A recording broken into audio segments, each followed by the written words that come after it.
Hi hello അസ്സാം വലൈക്കും. Welcome back to our channel. എല്ലാവർക്കും സുഖമാണോ?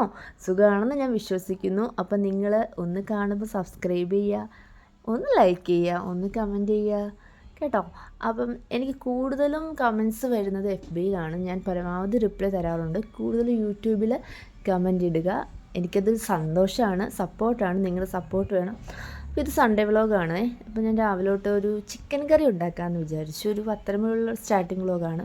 അപ്പോൾ നമ്മൾ ചിക്കൻ കറിയൊക്കെ വെക്കാൻ വേണ്ടി കൊച്ചുള്ളിയും വെളുത്തുള്ളി പേസ്റ്റ്, വെളുത്തുള്ളി ഇഞ്ചിയെല്ലാം പേസ്റ്റ് ചെയ്യുക, കൊച്ചുള്ളി ഒന്ന് ക്രഷ് ചെയ്യുക, കരിവേപ്പില പച്ചമുളക് എല്ലാം കൂടി ഇട്ട് സവാളയൊക്കെ ഇട്ട് അങ്ങോട്ട് വരട്ടുക. സവാള വാടാൻ വേണ്ടി നമുക്ക് വേണമെങ്കിൽ ഇച്ചിരി ഉപ്പിടാം. അപ്പോൾ ഇതിൻ്റെ എല്ലാ റെസിപ്പി നിങ്ങൾ വേണമെങ്കിൽ ചോദിക്കുക, ഞാൻ തരാം. പിന്നെ ഷോർട്ടായിട്ട് വരുന്നുണ്ട് കേട്ടോ, ഷോർട്ട് വീഡിയോയിൽ. അപ്പോൾ നമ്മുടെ ഉടച്ചക്കറി ഉണ്ട്. ഉടച്ചക്കറിക്കകത്ത് ഞാൻ കുറച്ച് എന്തൊക്കെയാണ് ഇട്ടെന്ന് വെച്ചാൽ മത്തങ്ങ, കായ, ചേമ്പ്, ചേന അങ്ങനെയുള്ള കാര്യങ്ങളൊക്കെ ഇട്ട് നമുക്ക് ഉടച്ചക്കറി വെക്കാൻ നല്ല ടേസ്റ്റാണ് കേട്ടോ, ഹെൽത്തിയാണ്. അപ്പോൾ അതിനകത്ത് തേങ്ങ അരയ്ക്കണം. തേങ്ങ അരയ്ക്കാൻ ഞാൻ ജീരകം, പച്ചമുളക്, കറിവേപ്പില, 2-3 ഇതള് കറിവേപ്പില, പിന്നെ മഞ്ഞൾപ്പൊടി, ജീരകം, അങ്ങനെയുള്ള കാര്യങ്ങളൊക്കെ അറിയാമല്ലോ. അതെല്ലാം കൂടി നമ്മൾ ചതച്ച് നമുക്കൂടെ ഇടുക. 2-3 വിസിൽ കളിക്കുമ്പോൾ റെഡി.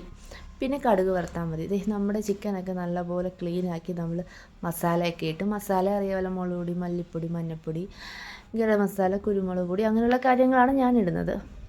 അപ്പോൾ കണ്ടില്ലേ, നല്ലൊരു കളറാണ്. അപ്പോൾ ചെറിയ ചൂടുവെള്ളം ഒഴിച്ചാണ് നമ്മൾ ഇടയ്ക്കിടയ്ക്ക് അത് മിക്സ് ചെയ്യേണ്ടത്. നമ്മുടെ ആവശ്യത്തിന് വെള്ളം ഒഴിക്കുക. അതൊരു നല്ല മസാല വാടണം കേട്ടോ. നല്ല വാടിയാലേ അതിനൊരു ടേസ്റ്റ് വരത്തുള്ളൂ. പെട്ടെന്ന് മസാല ഇട്ടിട്ട് നമ്മൾ അതിൻ്റെ പുറത്ത് ചിക്കൻ ഇടാൻ പോകരുത് കേട്ടോ. അപ്പോൾ നമുക്ക് ചിക്കൻ ഫ്രൈ ഉണ്ടാക്കുന്നത് കണ്ടില്ലേ, മസാലയൊക്കെ ഇട്ട് ഇഞ്ചി വെളുത്തുള്ളി പേസ്റ്റൊക്കെ ഞാൻ ഇടുവേ. അപ്പം അതൊക്കെ ഇട്ട് കുരുമുളക് പൊടിയൊക്കെ ഇട്ട് നല്ല മസാലയൊക്കെ അങ്ങോട്ട് പുരട്ടി ഗരം മസാലയൊക്കെ ഞാൻ ഇടും കേട്ടോ. അപ്പം നിങ്ങളൊക്കെ ഒന്ന് കമൻറ്റ് ചെയ്യുക കാണുമ്പോഴൊക്കെ കേട്ടോ. എന്തെങ്കിലും മിസ്റ്റേക്ക് ഉണ്ടെങ്കിൽ പറയണേ, എന്നാലേ നമുക്ക് തിരുത്താൻ പറ്റും.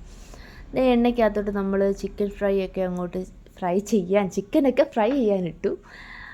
അങ്ങനെ ഉടച്ച് കറിയായി. ഉടച്ച് കറി ഞാൻ അങ്ങോട്ട് നല്ലപോലെ ഉടച്ച്, എന്നാലല്ലേ പല വേവല്ലേ, ചേനയും ചേമ്പ് അങ്ങനെയുള്ള സാധനങ്ങൾക്കെല്ലാം പല വേവല്ലേ. അപ്പോൾ നമ്മൾ ഉടയ്ക്കണം കേട്ടോ, അതിനല്ലേ നമ്മൾ ഉടച്ച് കറി എന്ന് പറയുന്നത്.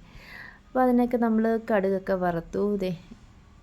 ഞാൻ ഒരു എക്സ്പ്രഷൻ കണ്ടില്ലേ, ചിക്കൻ ആയെന്നുള്ള എക്സ്പ്രഷൻ കാണിക്കുകയാണ്. ചിക്കൻ കറിയൊക്കെ ആയി. പിന്നെ ഞാൻ ഒന്ന് ക്ലീനിങ്ങിന് വന്നു. നമ്മളെ വീടൊക്കെ പെട്ടെന്ന് പൊടിയൊക്കെ പിടിക്കുന്ന റോഡ് സൈഡായതുകൊണ്ട് അപ്പോൾ നമ്മൾ ഇടയ്ക്കിടയ്ക്ക് അത് ക്ലീൻ ചെയ്യണം. അത് മാത്രമല്ല, മക്കളൊക്കെ വലിച്ചു വാരിയിട്ടും കളിപ്പാട്ടോ അല്ല. അപ്പോൾ എനിക്ക് അതേ ഉള്ളൂ പണി. പിന്നെ വേറെ ആരെയും ക്ലീൻ ചെയ്താൽ എനിക്ക് സമാധാനം വരത്തില്ല. അപ്പോൾ ഞാൻ തന്നെ അത് ക്ലീൻ ചെയ്യും. പിന്നെ അവിടെ ചിക്കൻ ഫ്രൈ ഒക്കെ ആയോ വന്ന് നോക്കി. ഞാൻ ഇടയ്ക്ക് അതെല്ലാം ഒന്ന് വന്ന് തിരിച്ചിട്ടു. ഒത്തിരി അങ്ങ് ഹാർഡായിക്കഴിഞ്ഞാൽ നമുക്ക് തിന്നാൻ തോന്നത്തില്ല. അങ്ങനെ മക്കൾക്ക് മോള് വന്ന് ചോറ് വേണമെന്ന് ചോദിച്ചു. ചോറ് ഞാൻ കൊടുത്തു. ഇടയ്ക്ക് ക്യാരറ്റൊക്കെ കടിച്ച് തിന്നു. അങ്ങനെ അവൾക്ക് ചോറ് കൊടുത്തുകൊണ്ടിരിക്കുകയാണ്. അപ്പോൾ ഇത്രയേ ഉള്ളൂ വ്ലോഗ്. ഇഷ്ടപ്പെട്ടാൽ ലൈക്ക് ചെയ്യുക. അപ്പോൾ അസ്സലാമു അലൈക്കും.